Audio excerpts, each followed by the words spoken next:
Polycystic ovary syndrome ಅಂದರೆ PCOS ಇದೆ ಅಂತ ಗೊತ್ತಾದಾಗ ನಮ್ಮ ಆರೋಗ್ಯದ ಬಗ್ಗೆ ಭವಿಷ್ಯದ ಬಗ್ಗೆ ಏನೆಲ್ಲ ಪ್ರಶ್ನೆಗಳು ಬರುತ್ತೆ ಅಲ್ವಾ, ಜೊತೆಗೆ ಸ್ವಲ್ಪ ಚಿಂತೆ ಆಗೋದು ಕೂಡ ತುಂಬಾನೇ ಸಹಜ.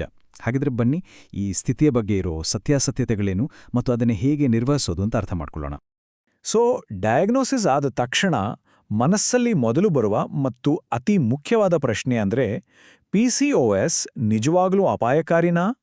ಈ ಪ್ರಶ್ನೆಗೆ ಉತ್ತರ ಏನು ಅಂತ ಈ ವಿವರಣೆಯಲ್ಲಿ ನಾವು ಕಂಡುಹಿಡಿಯೋಣ.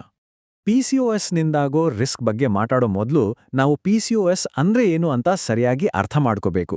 ಯಾಕಂದ್ರೆ ಇದರ ಹೆಸರು ಹೇಳೋದ್ಕಿಂತ ಇದು ತುಂಬಾನೇ ದೊಡ್ಡ ವಿಷಯ. ನೋಡಿ, ಎಲ್ರೂ PCOS ಅಂದ್ರೆ ಅದು ಕೇವಲ ಅಂಡಾಶಯಕ್ಕೆ ಸಂಬಂಧಪಟ್ಟಿದ್ದು ಅನ್ಕೊಳ್ತಾರೆ. ಆದರೆ ಅದು ಅಷ್ಟೇ ಅಲ್ಲ. ಇದು ಒಂದು ಹಾರ್ಮೋನಲ್ ಡಿಸಾರ್ಡರ್. ನಮ್ಮ ಇಡೀ ದೇಹದ ಮೆಟಬಾಲಿಕ್ ಸಿಸ್ಟಮ್ ಅಂದ್ರೆ ಚಯಾಪಚಯ ವ್ಯವಸ್ಥೆಯ ಮೇಲೆ ಇದು ಪರಿಣಾಮ ಬೀರುತ್ತೆ. ಮುಖ್ಯವಾಗಿ ಇನ್ಸುಲಿನ್ ಮತ್ತು ಆಂಡ್ರೋಜನ್ ಹಾರ್ಮೋನ್ಗಳ ಏರುಪೇರಿನಿಂದ ಹೀಗಾಗುತ್ತೆ. ಅಂದ್ರೆ ಇದರ ಎಫೆಕ್ಟ್ ಇಡೀ ಬಾಡಿ ಮೇಲೆ ಇರುತ್ತೆ. ಇಲ್ಲಿ ನೋಡಿ, ಇದೊಂದು ಇಂಟ್ರೆಸ್ಟಿಂಗ್ ಕಂಪ್ಯಾರಿಸನ್. ಸಾಮಾನ್ಯವಾಗಿ ಜನ ಏನನ್ಕೊಳ್ತಾರೆ, ಇದು ಓವರೀಸ್, ಸಿಸ್ ಮತ್ತೆ ಪೀರಿಯಡ್ಸ್ ಸರಿಯಾಗಿ ಆಗಲ್ಲ ಅಷ್ಟೇ ಅಂತ. ಆದರೆ ನಿಜವಾದ ಕಥೆನೇ ಬೇರೆ. ಇದು ಇಡೀ ದೇಹದ ಮೇಲೆ ಪರಿಣಾಮ ಬೀರೋ ಒಂದು ಸಿಸ್ಟಮಿಕ್ ಮೆಟಬಾಲಿಕ್ ಕಂಡೀಷನ್.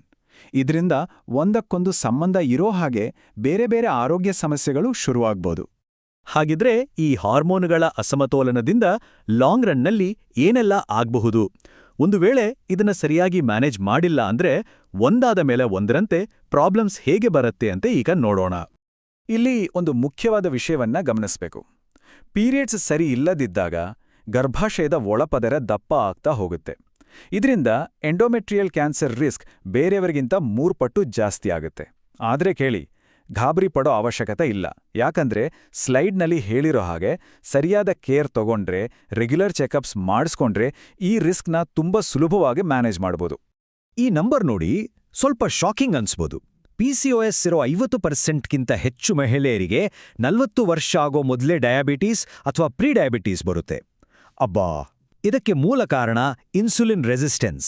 ಅಂದ್ರೆ ನಮ್ಮ ದೇಹ ಇನ್ಸುಲಿನ್ ಹಾರ್ಮೋನನ್ನ ಸರಿಯಾಗಿ ಬಳಸ್ಕೊಳ್ಳಕ್ಕಾಗಲ್ಲ. ಸೊ ಈ ವಾರ್ನಿಂಗ್ ಸೈನ್ಸ್ ಬಗ್ಗೆ ಸ್ವಲ್ಪ ಗಮನ ಇರಲಿ.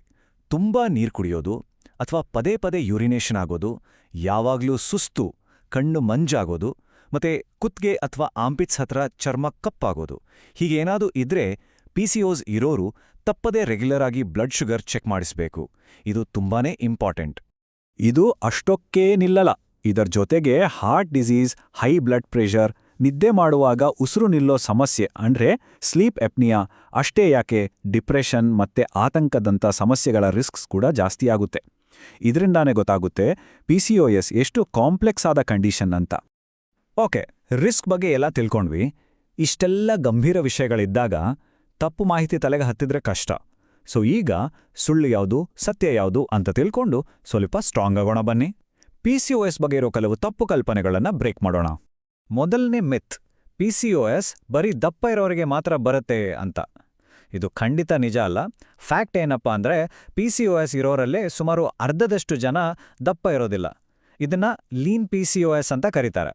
ಅಂದ್ರೆ ಇಲ್ಲಿ ಮುಖ್ಯವಾದದ್ದು ತೂಕ ಅಲ್ಲ, ಹಾರ್ಮೋನ್ಗಳು. ಇನ್ನೊಂದು ದೊಡ್ಡ ಭಯ, PCOS ಇದ್ರೆ ಮಕ್ಕಳೇ ಆಗಲ್ಲ ಅಂತ. ಇದು ಕೂಡ ಒಂದು ದೊಡ್ಡ ತಪ್ಪು ಕಲ್ಪನೆ.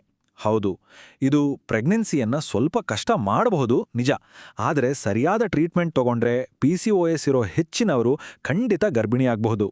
ಬರ್ತ್ ಕಂಟ್ರೋಲ್ ಪಿಲ್ಸ್ PCOSನ ಕ್ಯೂರ್ ಮಾಡುತ್ತೆ ಅಂತ ತುಂಬಾ ಜನ ಅನ್ಕೊಂಡಿದ್ದಾರೆ. ಆದರೆ ಸತ್ಯ ಏನಂದ್ರೆ ಈ ಮಾತ್ರೆಗಳು ಇರ್ರೆಗ್ಯುಲರ್ ಪೀರಿಯಡ್ಸ್ನಂತಹ ಸಿಂಪ್ಟಮ್ಸ್ನ ಕಂಟ್ರೋಲ್ ಮಾಡುತ್ತವೆ ಅಷ್ಟೇ. ಅದರ ಮೂಲ ಕಾರಣವಾದ ಮೆಟಬಾಲಿಕ್ ಪ್ರಾಬ್ಲಮ್ನ ಸರಿ ಮಾಡಲ್ಲ. ಟೆನ್ಷನ್ನಿಂದ PCOS ಬರುತ್ತೆ ಅಂತಾನೂ ಹೇಳ್ತಾರೆ. ಅಲ್ಲ, PCOS ಬರೋಕೆ ಜೆನೆಟಿಕ್ ಮತ್ತೆ ಹಾರ್ಮೋನಲ್ ಕಾರಣಗಳಿವೆ. ಆದರೆ ಹೌದು, ಸ್ಟ್ರೆಸ್ ಜಾಸ್ತಿ ಆದರೆ ಸಿಂಪ್ಟಮ್ಸ್ ಕೂಡ ಜಾಸ್ತಿ ಆಗಬಹುದು. ಸೊ ಸ್ಟ್ರೆಸ್ ಮ್ಯಾನೇಜ್ಮೆಂಟ್ ಮುಖ್ಯ, ಆದರೆ ಸ್ಟ್ರೆಸ್ಸೇ ಕಾರಣ ಅಲ್ಲ. ಸರಿ, ಈ ಎಲ್ಲ ಮಿತ್ಸ್ನ ಪಕ್ಕಕ್ಕಿಟ್ಟು ಈಗ ಕಂಟ್ರೋಲ್ನ ನಮ್ಮ ಕೈಗೆ ಹೇಗೆ ತಗೋಬೇಕು ಅಂತ ನೋಡೋಣ. PCOS ಮತ್ತೆ ಅದರ ರಿಸ್ಕ್ಗಳನ್ನ ಮ್ಯಾನೇಜ್ ಮಾಡಕ್ಕೆ ಒಂದು ಕ್ಲಿಯರ್ ಆದ ದಾರಿ ಇದೆ. ನೋಡಿ, ಇದನ್ನ ಮ್ಯಾನೇಜ್ ಮಾಡಕ್ಕೆ 3 ಮುಖ್ಯ ಸ್ಟೆಪ್ಸ್ ಇದೆ. ಮೊದಲನೇದು ಲೈಫ್ ಸ್ಟೈಲ್ ಚೇಂಜಸ್. ಅಂದ್ರೆ ಒಳ್ಳೆ ಪೌಷ್ಟಿಕ ಆಹಾರ, ರೆಗ್ಯುಲರ್ ಎಕ್ಸಸೈಸ್ ಮತ್ತೆ ಒಂದು 5-10% ತೂಕ ಕಡಿಮೆ ಮಾಡಿಕೊಂಡ್ರೆ ಇನ್ಸುಲಿನ್ ಸೆನ್ಸಿಟಿವಿಟಿ ತುಂಬಾ ಇಂಪ್ರೂವ್ ಆಗುತ್ತೆ. ಎರಡನೇದು ಮೆಡಿಕಲ್ ಮ್ಯಾನೇಜ್ಮೆಂಟ್. ಡಾಕ್ಟರ್ ಜೊತೆ ಸೇರಿ ರೆಗ್ಯುಲರ್ ಆಗಿ ಬ್ಲಡ್ ಶುಗರ್ ಕೊಲೆಸ್ಟ್ರಾಲ್ ಚೆಕ್ ಮಾಡಿಸೋದು. ಮೂರನೇದು ಮೆಂಟಲ್ ಹೆಲ್ತ್ ಸಪೋರ್ಟ್. ನೋಡಿ, ಈ ರೀತಿ ಲಾಂಗ್ ಟರ್ಮ್ ಕಂಡೀಷನ್ ಇದ್ದಾಗ ಆತಂಕ, ಡಿಪ್ರೆಷನ್ ಬರೋದು ಕಾಮನ್. ಅದಕ್ಕೆ ಪ್ರೊಫೆಷನಲ್ ಹೆಲ್ತ್ ತಗೊಳ್ಳೋದು ಕೂಡ ಅಷ್ಟೇ ಮುಖ್ಯ.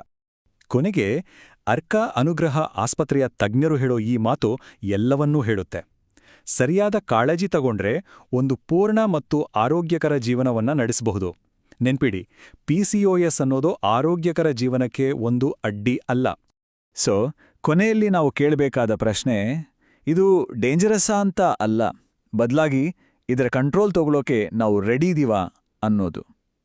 ಸರಿಯಾದ ಮಾಹಿತಿ, ಒಳ್ಳೆಯ ಮ್ಯಾನೇಜ್ಮೆಂಟ್ ಮತ್ತೆ ಪಾಸಿಟಿವ್ ಆಟಿಟ್ಯೂಡ್ ಇದ್ರೆ PCOSನ ಯಶಸ್ವಿಯಾಗಿ ನಿಭಾಯಿಸಿ ಒಂದು ಹೆಲ್ತಿ ಲೈಫ್ ಲೀಡ್ ಮಾಡೋದು 100ಕ್ಕೆ 100 ಸಾಧ್ಯ.